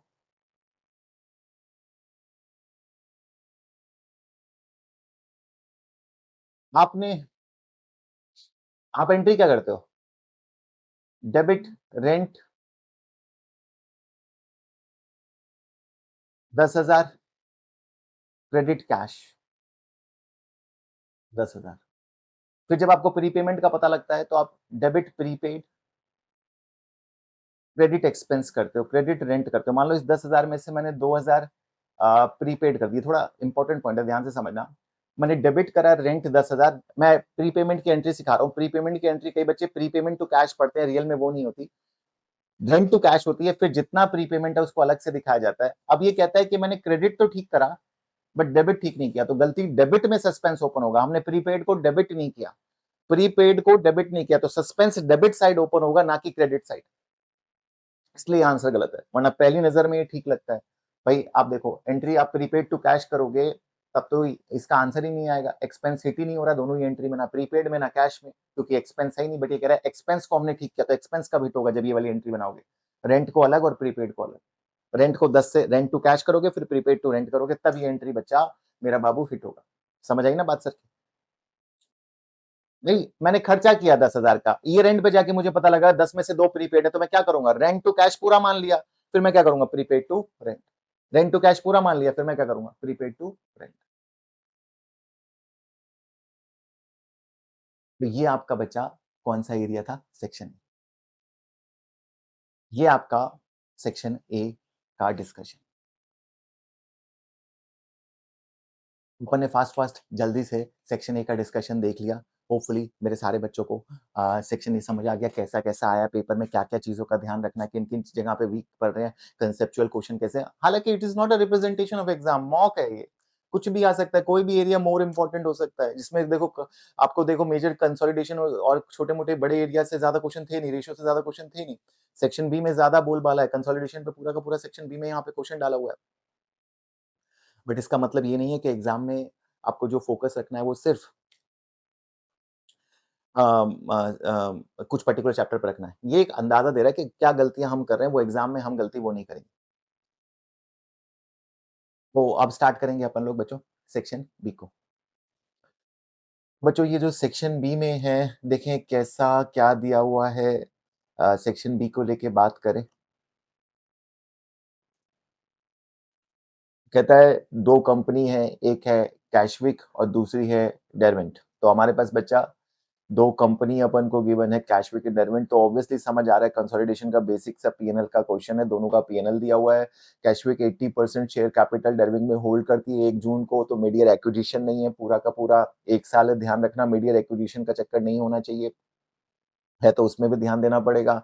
और एक एडजस्टमेंट दी हुई है, during the year Cashwick company sold good 1 million to for a price of 1.5, तो इंट्रा ग्रुप सेल है, 1.5 मिलियन की इंट्रा ग्रुप सेल है, एंड 31st में 30% of this good remained in Derwent company inventory. तो 30% inventory के अंदर रह गए, अनरियलाइज प्रॉफिट का कुछ बात है, कर लेंगे अनरियलाइज प्रॉफिट निकाल लेंगे। देखो अपन को पीएनएल बनाना है, तो यहाँ पे पीएनएल डाल देंगे, कंसोलिडेटेड स्टेटमेंट ऑफ पीएनएल कौन से, consolidated statement of profit loss 31st में, consolidated statement of profit loss for the year as that लिखा है, फॉर द ईयर वाले पे टिक करना है, इसके भी मार्क्स है, देखो 1 मार्क्स 11 में से 11 मार्क्स का क्वेश्चन पूछा है, ये भी सही टिक करने के भी मार्क्स दे रखे हैं। और फिर टास्क 2 है 4 मार्क्स के लिए, तो यहाँ पे आपके इंडिविजुअल मार्क्स होंगे, जितना सही करते जाओगे के आपको इंडिविजुअल मार्क्स मिलते जाएंगे। ये सेक्शन बी की बात है, तो ये सिर्फ हेडिंग लिखने के मार्क्स थे। रेवेन्यू, तो सबसे पहले तो क्या करते हैं बच्चा, बेकार सा क्वेश्चन है कंसोलिडेशन का पीएनएल का, मीडियर एक्विजिशन भी नहीं है, एकदम सिंपल सा क्वेश्चन है। अपन इसको बड़ी जल्दी से खत्म कर लेंगे। सबसे पहले मुझे तो ये एनालाइज प्रॉफिट वाले इस आइटम का ट्रीटमेंट बता दो, तो क्या है, ने 1 मिलियन यानी 1,000 की चीज, अच्छा पेरेंट ने बेची है, ये भी याद रखना किसने किसको बेची है, क्योंकि इसका भी कई बार यूज होता है हमारा। 1500 ने, पेरेंट ने सब्सिडरी को बेची है, तो बहुत अच्छा रहता है जब पेरेंट सब्सिडरी को बेचता है। इसका मतलब जब भी आप सब्सिडरी का प्रॉफिट लोगे, जिस भी काम के लिए सब्सिडरी का प्रॉफिट लिया जाएगा, उस काम में ये अनरियलाइज प्रॉफिट काम का नहीं है। आपके लिए आसान है ये एडजस्टमेंट, बिल्कुल सिंपल कर रखे, अगर क्लास में आपने कंसोलिडेशन ढंग से पढ़ रखा है, मेरे सेशंस देख रखे हैं अच्छे से बच्चा, कोई प्रॉब्लम नहीं आनी चाहिए आपको, ये बिल्कुल हलवा लगना चाहिए, बिल्कुल आसान लगना चाहिए। ठीक है सर, 1000 की चीज 1500 की बेची, तो प्रॉफिट भी नहीं निकालना, मार्कअप मार्जिन नहीं, प्रॉफिट भी पेरेंट ने कितना कमाया 500 का। इंट्रा ग्रुप सेल कितने की है, आईजीएस कितने का है, इंट्रा ग्रुप सेल याद रखना 1500 की, और अनरियलाइज प्रॉफिट 30% बोला है, 30% अनसोल्ड है, तो प्रॉफिट का भी 30% अनरियलाइज हो गया, 150, 150 मिलियन, मिलियंस में 0.15 मिलियन हो गया, और 1000 से मल्टीप्लाई किया तो थाउजेंड्स में कन्वर्ट कर दिया 150 का। ये क्या है, यूआरपी, पेरेंट का यूआरपी। चलो बस, अब मामला क्या है, आप मुझसे निकलवाओ, तुम्हें क्या निकलवाना, तुम्हें रेवेन्यू निकलवाना है, ठीक है। रेवेन्यू कैसे निकालते थे बच्चा, पी का कॉस्ट ऑफ, पी का रेवेन्यू, एस का रेवेन्यू, पी का रेवेन्यू एस, सर पी का रेवेन्यू ले लोगे, एस का रेवेन्यू ले लोगे, माइनस क्या कर दोगे, इंट्रा ग्रुप रेवेन्यू में तो कुछ है ही नहीं, पी का रेवेन्यू, अभी दिखाऊंगा आंसर में, पी का रेवेन्यू देख लो, फॉर्मेट नोट्स खोल के फॉर्मेट चेक कर लो, प्रूफ चेक कर लो, माइनस क्या सीयूएस, कॉस्ट ऑफ, अरे यार सीयूएस क्या माइनस कर रहा हूँ मैं, जीपी थोड़ी निकाल रहे हैं। माइनस क्या मेरे दोस्त, इंट्रा ग्रुप सेल। आपस में सेल कितने की हुई है, 1500 की, याद रखना। 1000 तो कॉस्ट थी, सेल तो 1500 की हुई है। अच्छा, कॉस्ट ऑफ सेल कैसे निकलती थी सर, सी का कॉस्ट ऑफ सेल लेते थे, बिल्कुल ले लेंगे सर। सी कह रहा हूँ, पी का कॉस्ट ऑफ सेल, कहाँ ध्यान है मेरा भी, एस का कॉस्ट ऑफ सेल, एस का कॉस्ट ऑफ सेल माइनस वही इंट्रा ग्रुप सेल, तो दोनों साइड माइनस होगी, और प्लस क्या हो जाता था सर, यूआरपी प्लस का, बस खत्म। इसके अलावा बाकी तो ऑपरेटिंग एक्सपेंस सिंपल ऐड हो जाएंगे, जनरल सिंपल ऐड हो जाएंगे, income tax expense simple add हो जाएगा। हाँ, प्रॉफिट को बांटना है हमारे को, प्रॉफिट को बांट देंगे। रेवेन्यू में क्या लिखा है उसने, अच्छा देखो रेवेन्यू में बता रखा है, कैलकुलेशन भी सिर्फ सिलेक्ट करनी है। देखिए आंसर में ये रहा, देखो पी का कॉस्ट ऑफ सेल 8400 गिवन है, माइनस किया 1500। इससे आसान फ्री के मार्क्स क्या है, 10,100 टिक करने के मार्क्स हैं बेटा।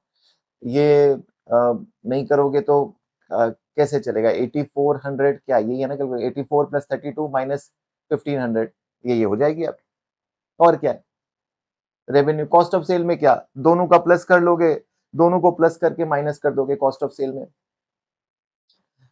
सर क्या लोगे, पी की कॉस्ट ऑफ सेल लूंगा, एस की कॉस्ट ऑफ सेल लूंगा, फंडा याद कर लो, इंटर ग्रुप सेल माइनस होती है, 1500 इंटर ग्रुप है, अनलाइज प्रॉफिट 150 की अभी आपके सामने निकाल लिया, खत्म हो गया। बाद में कुछ करना नहीं, दोनों को सिंपल ऐड, दोनों को सिंपल ऐड, दोनों को सिंपल ऐड। ये फ्री के मार्क्स छोड़ोगे, सिंपल एडिशन नहीं आता सर, कंसोलिडेशन। ये 1250 तक अब कोई दिक्कत आनी चाहिए।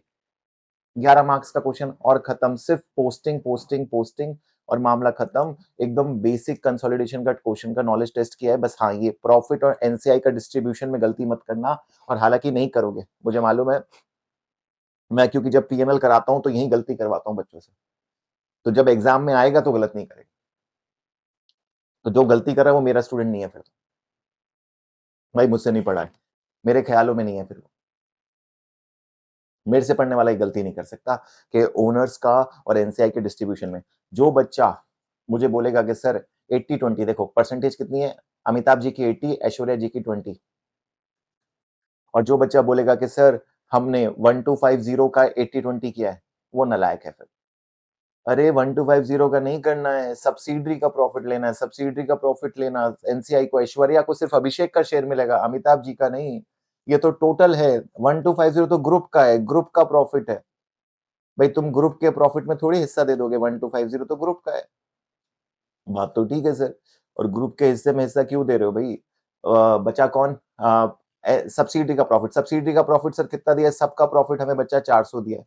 सर इसमें अनलाइज प्रॉफिट हटाएंगे, नहीं, अनलाइज प्रॉफिट कब हटाते थे, जब सब्सिडरी सेलर थी, पेरेंट सेलर है तो नकली प्रॉफिट कमाया नहीं, सीधा सीधा इसका 20% आप दे दोगे। एनसीआई का हिस्सा कितना बना, 80, 1250 में से 80 हटाया, जो बैलेंस बचा वो किसका बचा, पेरेंट का। क्या यही किया है, बिल्कुल 80 को हटा दिया, 1170, 80, 125, मारते जाओ, 11 मार्क्स आ गए जेब में। होला क्वेश्चन कर दिया हमने, बिल्कुल ही बेकार कर दिया इस क्वेश्चन को, इसकी आत्मा छीन ली। क्वेश्चन के साथ गेम खेल गए, कंसेप्ट अगर आता है तो खेला जा सकता है, वरना एक खेल में ये तुम्हारी आत्मा ना छीन ले। तो देखो क्वेश्चन की आत्मा तुम तभी छीन सकते हो बच्चा, जब तुम्हारे को कंसेप्ट आता है। कंसेप्ट नहीं आता तो क्या कर सकते हो, फिर तो हार ही मानना पड़ेगा क्वेश्चन से, सॉरी, फिर तो क्वेश्चन ही जीतेगा अपन से, अपन थोड़ी जीतेंगे उससे। कंसेप्ट आओ तो फ्री के जेब में 11 मार्क्स है, रेवेन्यू का फॉर्मेट है, नोट्स खोल के देख लो, कॉस्ट ऑफ सेल का फॉर्मेट है, यूआरपी का फॉर्मेट है, और इससे टफ भी पूछता वो भी कर चुके हैं हम तो, मीडियर एक्विजिशन डालता वो भी कर चुके हैं, एनसीआई के डिस्ट्रीब्यूशन में क्या क्या चीजें लेनी होती है, सब्सिडरी का profit minus URP if subsidiary is seller, then you multiply percentage, बार बार बताता हूँ ये बात बच्चों को, अपने नोट में खोल के देखो, सब चीजों का आंसर है। तो क्या मेरे सॉल्व करने की जरूरत है मॉक टेस्ट, आप लोगों को खुद नहीं करना चाहिए, खुद करना चाहिए बच्चा, कोई रिक्वायरमेंट नहीं है। अब देखो आगे, देखो ये टाइम वेस्ट कर रहे हो आप अपना, अगर आंसर्स देख रहे हो बिना मतलब के, कुछ नहीं, गलती देखो, 2-4 गलतियां जो है वो करो और सॉल्व करो, और आगे आगे आगे बढ़ते चलो, परेशान नहीं हो। यहाँ देखो, ग्रेटर देन 50 कहता है किन किन चीजों से कंट्रोल आता है, ग्रेटर देन 50% इक्विटी शेयर, हाँ मेरे पास कंट्रोल आएगा, अगर मैं, देखो आधा मार्क्स दे रहा है, हर सही के आधे आधे मार्क्स है यहाँ भी सेक्शन बी में, 50% से ज्यादा तो मेरे को कंट्रोल आएगा, सिग्निफिकेंट इन्फ्लुएंस, दोस्ती में कंट्रोल थोड़ी आता है, नॉन कंट्रोलिंग इंटरेस्ट सिर्फ 10% है, तो मेरे पास कितना है 90%, कंट्रोलिंग ऐश्वर्या जी पे 10%, मेरे पास 90%, तो मेरे पास कंट्रोल आया नहीं आया, आ गया, आ गया ना, नॉन कंट्रोलिंग इंटरेस्ट 10% का मतलब क्या है, कि क्या तुम्हारे पास कितने है? ऐश्वर्या जी 10% तो बचे हुए किसके पास है? मेरे पास। तो मेरे पास कंट्रोल है। 100% इक्विटी शेयर बिल्कुल कंट्रोल आ जाएगा। कंट्रोल से कंट्रोल तो आ ही जाएगा। ग्रेटर देन 50% प्रेफरेंस शेयर से थोड़ी कंट्रोल आता है, इक्विटी शेयर से आता है। डेट से थोड़ी कंट्रोल आता है, इक्विटी शेयर से आता है। प्रेफरेंस और डेट से भी नहीं आता, वोटिंग पावर से कंट्रोल आता है। क्या 4 मार्क्स नहीं ला सकते? सर बिल्कुल आ सकते हैं। 11 मार्क्स का काम हमने खत्म कर दिया। ये आपकी 11 मार्क्स की दुनिया थी। फिर आपसे सिंगल एंटिटी पूछ लिया, और सिंगल एंटिटी तो बच्चा is a topic of mix. Her chapter का टेस्टिंग होता है। देखो inventory IS2, building plant IS16, task 4, task 5, आपका double entry adjustment, accrual prepayment का, रेक्टिफिकेशन का। ये तो कोई एक चैप्टर ही नहीं है। ट्रेड रिसीवेबल अलाउंस पूछ रहा है, वही टाइप 1 टाइप 2 क्वेश्चन। तो आप कहो कि सर ये कोई एक चैप्टर है? नहीं बेटा। ट्रेड रिसीवेबल सिंगल एंटिटी का टॉपिक उसी बच्चे का अच्छा हो सकता है जिसके सारे टॉपिक अच्छे। बट एग्जाम टिप अपने तरफ से याद रखो। सर की तरफ से एक एग्जाम प्रो टिप ये बच्चा, हर बच्चा याद रखेगा कि भाई अपने पास सारा करने का मार्क्स नहीं है, सब थोड़ा थोड़ा करने का भी मार्क्स है। भाई खाना खाना खाने से, पूरा खाने से पेट भर जाता है, पर थोड़ा खाने से थोड़ा बढ़ जाता है। तो ये है कि जितना जितना खा सकते हो उतना खाओ। इतना टाइम नहीं है कि पेट भर के खा सकते हो, तो जितना खा सकते हो, जितने मार्क्स बटोर सकते हो फ्री के मार्क्स उतने तो बटोरो यार। ऐसा तो नहीं है कुछ भी नहीं आता, और प्रॉपर कुछ आ नहीं रहा। स्टेप वाइज मार्किंग, आपको टास्क वाइज मार्किंग दे रहा है। आपको देखो ना, पहले पार्ट में ये सारे फिल करने के 4 मार्क्स हैं, तो कुछ तो आप सही फिल करोगे। टास्क 2 फिर 3 मार्क्स के लिए दिया हुआ है, टास्क 3 दिया हुआ है, फिर टास्क 4 1.5 मार्क्स के लिए। ऐसे करके आपको 15 मार्क्स का डिस्ट्रीब्यूशन है ये दूसरे क्वेश्चन में। तो ऐसा थोड़ी है कि अपन सब जीरो ही हो जाएंगे। कुछ तो करेंगे मेरे दोस्त। कुछ तो खेल करोगे या बिल्कुल नहीं करोगे?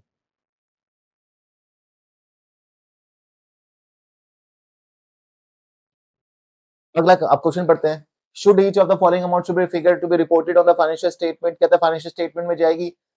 यस नो बताना है कि क्या फाइनेंशियल स्टेटमेंट में जाएगा और क्या फाइनेंशियल स्टेटमेंट में नहीं जाएगा। इससे बेकार क्वेश्चन, मतलब बेकार क्या, अच्छा क्वेश्चन हमारे लिए तो मार्क्स दिला रहा है हमारे को। तो मुझे लग रहा है अकाउंट्स के बेसिक आपको सिखाने के लिए क्वेश्चन आया है। Buildings accumulated depreciation. अब ध्यान रखना, should each of the following amount should be used to be determined the figure to be reported in statement of financial position? अब ध्यान रखना, ये पूछ रहा है बैलेंस शीट पे। अब मेरी यहाँ पे एक बच्चे गलती मत करना। बैलेंस शीट में पूछ रहा है, P&L नहीं पूछ रहा। और बैलेंस शीट में कौन सा जाएगा? बिल्डिंग तो जाएगी, एक्यूमुलेटेड डेप्रिसिएशन जाएगा नहीं जाएगा? जो बच्चा यस कह रहा है कि सर हाँ माइनस होगा, सही है, but accumulated depreciation year and का जाएगा, ओपनिंग नहीं जाएगा। नो होगा। ये 1 नवंबर का दिया है, हमारा ईयर एंड कब का है? 31 दिसंबर। डेट को देखना सीखो। प्लांट एट कॉस्ट यस होगा answer, but again depreciation year and का जाएगा, साल का नहीं जाएगा। बैंक बैलेंस, भाई बैंक तो जाएगा ना। बैंक नहीं जाएगा तो क्या जाएगा? यस। यहीं से देख लो आंसर जल्दी। Bank balance yes. Revenue no, P&L का आइटम है। परचेजेस नो, P&L का आइटम है। इन्वेंट्री, ओपनिंग इन्वेंट्री नहीं जाएगी, नो। कैश जाएगा, P&L का आइटम है। ट्रेड पेबल जाएगा, ट्रेड रिसीवेबल जाएगा, एडमिनिस्ट्रेशन एक्सपेंस नहीं जाएगा। अलाउंस फॉर रिकवरेबल डेट, अब भाई आप ओपनिंग अलाउंस थोड़ी डालते हो, क्लोजिंग अलाउंस डालते हो। क्लोजिंग क्लोजिंग जाएगा, ओपनिंग नहीं जाएगा। बार बार समझना। ये बच्चे कई बार कहते हैं सर नो क्यों लिखा, रिटेन अर्निंग तो जाती है। भाई रट्टू मेरे दोस्त, रिटेन अर्निंग 1 नवंबर की नहीं जाती, क्लोजिंग जाती है। ईयर एंड पे बना रहे हो, इतना तो समझो। Equity share capital, share premium, हम कोई चेंज हमें बताया नहीं जाएगा। 4 मार्क्स क्या मैं ला सकता हूँ? ला क्या सकते हो? ला ही दिए तुमने, और क्या? इसमें क्या करोगे? इसमें क्या गलती करोगे? चाहोगे तो फेल होगे, चाहते ही हो गलत कराऊं। मुझे यही नहीं पता कि बैलेंस शीट में क्या आता है क्या जाता है। सर ओपनिंग आइटम भी मैं यस यस लिखाया, देख तो लो डेट लिखी हुई है उसने। Allowance for recoverable debt is to be increase by to be 5% of receivable. ठीक है, ये नॉर्मल बात है। क्या ये सिंगल एंटिटी का क्वेश्चन है? कतई नहीं। ये रिसीवेबल चैप्टर का एक एडजस्टमेंट 2 मार्क कराया, 3 मार्क कराया। The allowance for recoverable debt is treated as administration expense.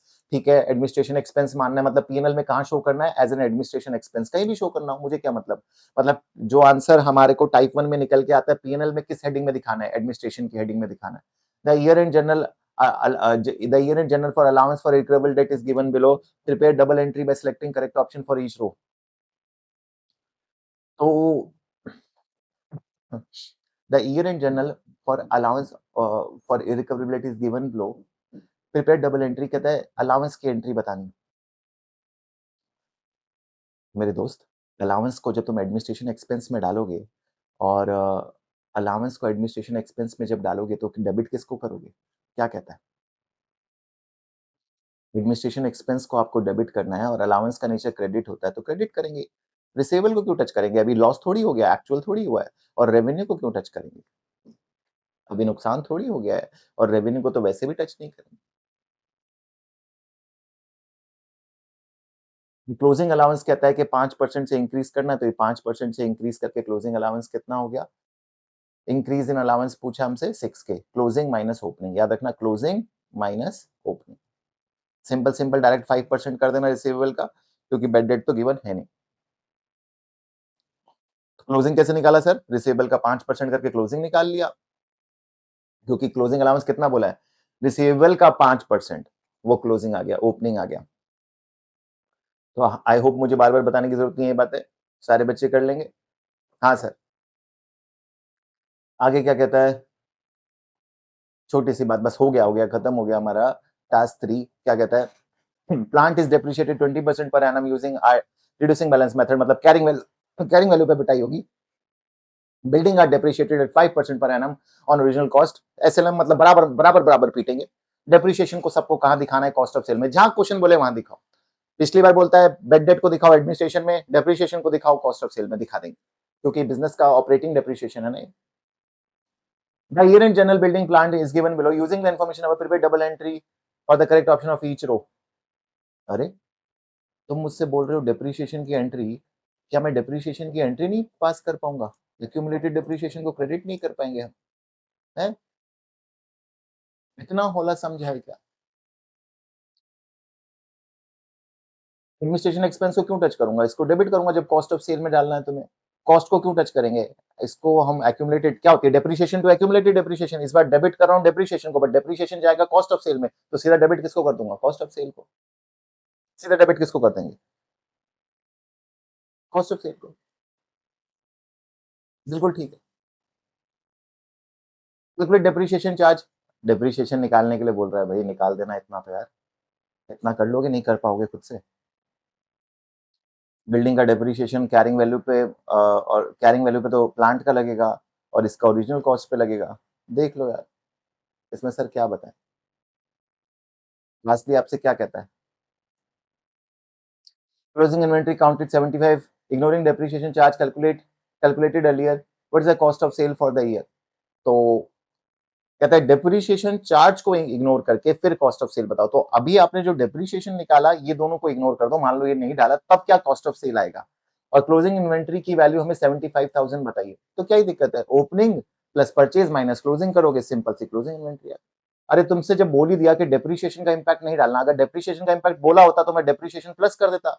दोनों का जो भी डेप्रिशिएशन है, कितना कितना 37 और 22K, 37K plus 22K with depreciation आ जाता। मान लो एग्जाम में विद डेप्रिशिएशन बोल देगा तो ये कर दूंगा, विदाउट डेप्रिशिएशन है तो इसको इग्नोर कर दिया। बाकी नॉर्मल जैसे निकलता है cost of sale. Cost of sale, yes मन में सोचो ना कि सर कॉस्ट ऑफ सेल निकलता कैसे है? जिसको पता है वो अपने आप मन में सोच लेगा सर ओपनिंग है प्लस परचेजेस है माइनस कॉस्ट ऑफ सेल है। बचपन से अपन ये बातें करते आ रहे नहीं आ रहे? तो ये कोई क्वेश्चन सिंगल एंटिटी है? नहीं, ये सिंपल आपसे कॉस्ट ऑफ सेल निकलवाना is not a single entity भाई मेरे। Year end adjustment for energy cost. An invoice of 50,000 for energy cost relating to quarter ended 31 November was received on 31st December. Energy costs are included in administrative expense. बताए 30 नवंबर की आई 2 दिसंबर को, तो याद उनकी, पैगाम उनका आया 2 दिसंबर को, याद आई थी 30 नवंबर को। तो हमने मैसेज तो उन्हें 30 नवंबर को डाल दिया था, बट उनको रिसीव 2 दिसंबर को हुआ। तो मेरे दोस्त, क्या ये करंट ईयर का खर्चा है या नहीं है? बिल्कुल खर्चा है। और ये खर्चा आउटस्टैंडिंग है क्योंकि आपको अभी तक आपने पे नहीं किया। एक्रूअल बना लोगे और जो भी अमाउंट बनेगा, कितने टाइम का बन गया? 30 नवंबर तक का 15,000 का आपका ये अमाउंट 2 महीने का, 3 महीने का है ना। तो कब तक का बोला है? I invoice 50,000 relating to quarter ended 30th November, तो 30th नवंबर हमारा अक्टूबर तक एंड हो रहा है। तो सितंबर, अक्टूबर, नवंबर, सितंबर, अक्टूबर का हमारा बिल बनेगा 2 महीने का, वो हम डाल देंगे एक्रूवल, और बाकी का खर्चा तो अगली बार इनकर होगा। अभी तक का एक्रू 2 महीने का आउटस्टैंडिंग है हमारा। एक्रूवल प्रीपेमेंट टेस्ट करिए, 2 महीने का आउटस्टैंडिंग है आपका 2/3। अरे क्वार्टर कौन सा है? सितंबर, अक्टूबर और नवंबर। हमारा ईयर एंड होता है अक्टूबर एंड में, तो ये हमारा खर्चा है, ये हमारा खर्चा है, ये तो अगली बार का खर्चा है ना, तो ये तो अभी काउंट ही नहीं करेंगे। तो हमारा अनपेड कितना है, ड्यू कितना है? Expense due but not paid, due but not paid, due हो गया है, पे नहीं किया, दैट इज 10K। और एंट्री क्या होगी? रेंट टू रेंट आउटस्टैंडिंग, वही administration expense to administration expense outstanding, outstanding को एक्रूवल बोलते हैं हम एसीसीए में। एक्रूवल प्रीपेमेंट की टेस्टिंग है, क्लियर कट। तो ये लो, सिंगल एंटिटी की भी धजिया उड़ा दी, ये आपका सेक्शन बी की पिटाई कर दी। क्या ही दिक्कत है? तो पॉजिटिव रहना है बच्चा, परेशान नहीं होना। एग्जाम में स्ट्रेस, नर्वसनेस, एंजाइटी को दूर करके एग्जाम दो। जो पढ़ा है, जो कंसेप्ट पढ़े हैं, वही एग्जाम में आने, उस पर भरोसा रखना। देखो क्वेश्चन सेम कैसे आ सकता है? क्वेश्चन तो सेम नहीं आता ना, सिचुएशन तो सेम नहीं आती ना। भगवान राम के लिए सिचुएशन अलग थी, भगवान कृष्ण के लिए सिचुएशन अलग थी, बट कंसेप्ट तो दोनों का सेम था ना। भाई भगवान राम के टाइम पे समाज में जो प्रॉब्लम्स थी, भगवान राम ने उनको दूर करी। भगवान राम के टाइम में लोग बहुत इनडिसिप्लिन थे, भगवान डिसिप्लिन लेके आए। कंसेप्ट क्या है? चीजों को जो मेन मुद्दा है भगवान का, कि चीजों जो समाज में रॉन्ग चल रहा है, गलत चल रहा है, उनको रोकने के लिए भगवान उतरते हैं जमीन पे। तो वही चीज है कि मर्यादा पुरुषोत्तम राम बन गए वो। कंसेप्ट उनका भगवान का सेम रहा। वहीं कृष्ण जी के जमाने में लोग बहुत ज्यादा मर्यादाओं को फॉलो कर रहे थे और इतना के लिटरल लेके जा रहे थे। गलत का साथ दे रहे हैं तो गलत की प्रतिज्ञा ले ली, तो गलत का साथ दे रहे हैं। भीष्म पितामह हो, कर्ण हो, तो भगवान ने उन सबको समझाया कि रूल्स को फॉलो करना है, but rules should not be followed literally. ये कॉन्ट्ररी है, इवॉल्व होने चाहिए रूल समाज के साथ। वो चीजें हैं, कंसेप्ट नहीं बदलता है, सिचुएशन बदलती रहेंगी, क्वेश्चन नए नए कपड़े पहनता रहेगा, आज यहाँ कल वहां, चीजें बदलती रहेंगी। इंसान के प्रिंसिपल्स नहीं बदलते हैं, वो सेम रहता है।